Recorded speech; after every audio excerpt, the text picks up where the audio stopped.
Justin Trudeau, the Canadian Prime Minister, is getting absolutely hammered in the polls.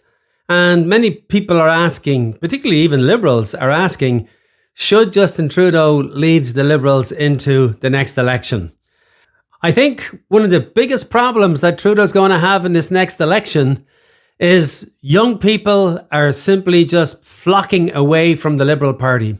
Justin Trudeau may have lost his cool factor. Shelley Lee with a key demographic that's turning its back on the PM. Millennial voters are looking elsewhere.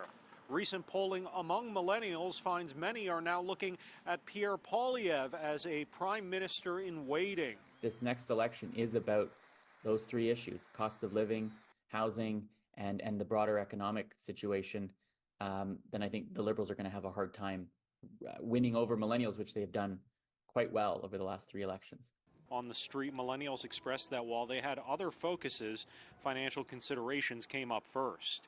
I would say quality of life is a big one for millennials. Housing, obviously. We're seeing a lot of rising food costs. Even like this whole work from home debate, reducing commute time, reducing the carbon footprint, all those kind of things. Lowering the cost of food and housing. Rent has been too expensive and I can't afford to buy the quality groceries I want. It appears that Trudeau himself is a polarizing individual. Sure, there was like sort of Trudeau mania when he got elected in 2015, but that has long dissipated. And now people are growing weary. They're particularly growing weary of the scandals. Prime Minister Justin Trudeau apologizing yet again following the revelation of a third blackface incident, this time captured on video in an undated clip broadcast on Canada's Global News. The video surfacing just hours after Time magazine first published this photo of Trudeau wearing dark makeup from head to toe while working as a 29-year-old teacher. The photo was published in a private school yearbook. Dressed up in an Aladdin costume and put makeup on. I shouldn't have done that. You can see the Conservatives are all over this issue. So I don't think we've heard the end of it. I think Poilievre is going to try and use this as a wedge issue with voters, minority voters in particular, people of colour. This is something that I think Poilievre is going to use, and he'll probably use it very effectively, I would imagine. Before I forget, can you hit the like and the subscribe buttons to help grow this channel? And now on to the latest scandal. But this one is particularly galling. There was the ArriveCan app, and probably a lot of people have used it. I've used it many times. It was a complete farce to try to use it, to be frank about it. The Auditor General released a report and said the initial cost of the ArriveCan app that I still have on my phone was supposed to be around $80,000. She thinks, and this is an estimate now because records were kept so poorly or not kept at all, she doesn't know what the final number is. But right now, it went from $80,000 to $60 million to get done. There are no records as to where this $60 million went. The ministers in charge had no oversight over this. And look, this is not the first time we've seen a story of taxpayer money just completely thrown away like garbage. There's another issue here, of course, and particularly as a union leader, I can tell you what that is. It's the whole question of privatization. I am positive that there were workers in the federal system working for the federal government who have the skills and the ability to be able to put together a relatively simple app to do the job, and would have done it a lot cheaper than giving it out to a private sector company, giving out contracts and shoveling money at the private sector to do jobs that could very well be done internally using government employees.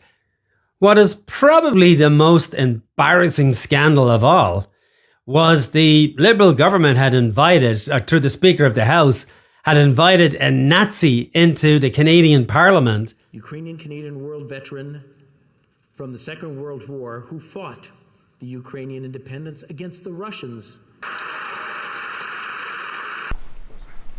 Obviously, it's extremely upsetting that this happened. The speaker has acknowledged his mistake and has apologized. It's just completely disgusting that a Nazi would be invited into the House of Parliament in Canada and he would receive a standing ovation. It just boggles the mind.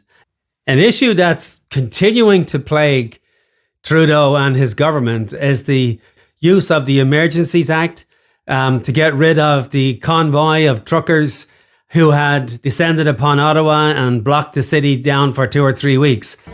After weeks of disruption across Canada, Prime Minister Justin Trudeau invoked emergency powers for the first time in peacetime today in a bid to halt anti-vaccine protests, including giving the government the authority to prohibit public assembly and some travel. The federal government has invoked the Emergencies Act to supplement provincial and territorial capacity to address the blockades and occupations. A lot of people had problems with this, particularly in the Labour movement. The concerns that we had, of course, was what sort of other protests will the Emergency Act be used to clear the streets of demonstrators or protests? The next scandal he was involved in was a Quebec construction company, SNC Lavalin. This company was accused of bribing the Gaddafi government in Libya to win government contracts. Jane Philpott was in charge of Canada's finances until she resigned on Monday. She accuses the government of putting political interests above the rule of law. Global conglomerate SNC Lavalin is a major player in Canada's construction sector. It stands accused of paying kickbacks to secure lucrative contracts in Libya. If convicted of corruption, it will not be able to tender for Canadian government contracts, putting thousands of jobs at risk. In February, Attorney General and Justice Minister Jody Wilson-Raybould was the first to go. She says Trudeau and senior government figures pressured her to stop the prosecution of SNC Lavalin. I experienced a consistent and sustained effort by many people within the government to seek to politically interfere in the exercise of prosecutorial discretion in my role as the Attorney General of Canada. A lot of people don't want Trudeau to run again, even in his own party, but he's going to run by the sounds of it, unless, there's a revolt inside of the party and they say, look, we just cannot survive with you at the front. The numbers have tanked and they're going to stay that way until the next election. Young workers are a demographic that has served him well over the last number of years, but he has lost them right now, and I don't think he's going to be able to win them back. So again, it's another reason why I believe that Trudeau should actually step aside and allow somebody else to take a shot at it. I mean, look, some of these politicians, they have a real hard time passing the torch on. And in all likelihood, if Trudeau sticks around, we're probably looking at a majority Poilievre government. That's not going to be good for workers, believe me, because I've done a few videos on Poilievre. He's no friend of workers. You've been listening to Straight Talk with Sid Ryan.